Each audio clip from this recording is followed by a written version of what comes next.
નમસ્કાર, બેનિફિટ બુલેટિનમાં આપનું સ્વાગત છે. હું રાજવી. તો જાણીએ આજના મહત્વના સમાચાર. ભારતમાં ઇન્વેસ્ટિંગ તરફ નાગરિકોનો ઝુકાવ વધ્યો. ડીમેટ એકાઉન્ટની સંખ્યા પ્રથમવાર 20 કરોડને પાર.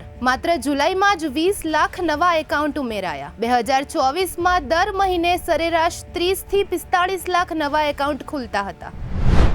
એસબીઆઈના ક્વાર્ટર 1ના પરિણામો જાહેર. બેંકે પ્રથમ ક્વાર્ટરમાં ₹19,160નો નફો નોંધાવ્યો. બેંકની કુલ આવક 10% વધીને ₹1.35 લાખ કરોડ થઈ છે, જે એક વર્ષ પહેલા સમાન ક્વાર્ટરમાં ₹1.22 લાખ કરોડ હતી.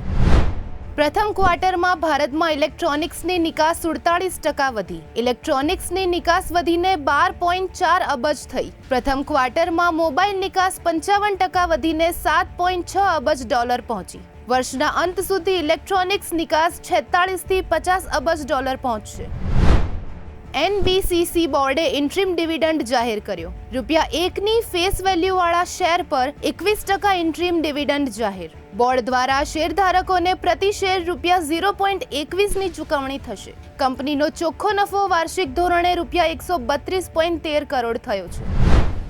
આજે શેર બજારમાં સેન્સેક્સ 765 પોઈન્ટ ઘટી 79,857.79 પર બંધ થયો, જ્યારે નિફ્ટી 50 233 પોઈન્ટ ઘટીને 24,363.30 પર બંધ થયો. બીએસઈ મિડકેપમાં 1.56%નો, જ્યારે સ્મોલ કેપમાં 1.03%નો ઘટાડો નોંધાયો.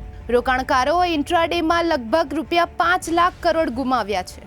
તો આવા જ મહત્વના સમાચારો જાણવા માટે જોડાયેલા રહો બેનિફિટ ન્યૂઝ સાથે.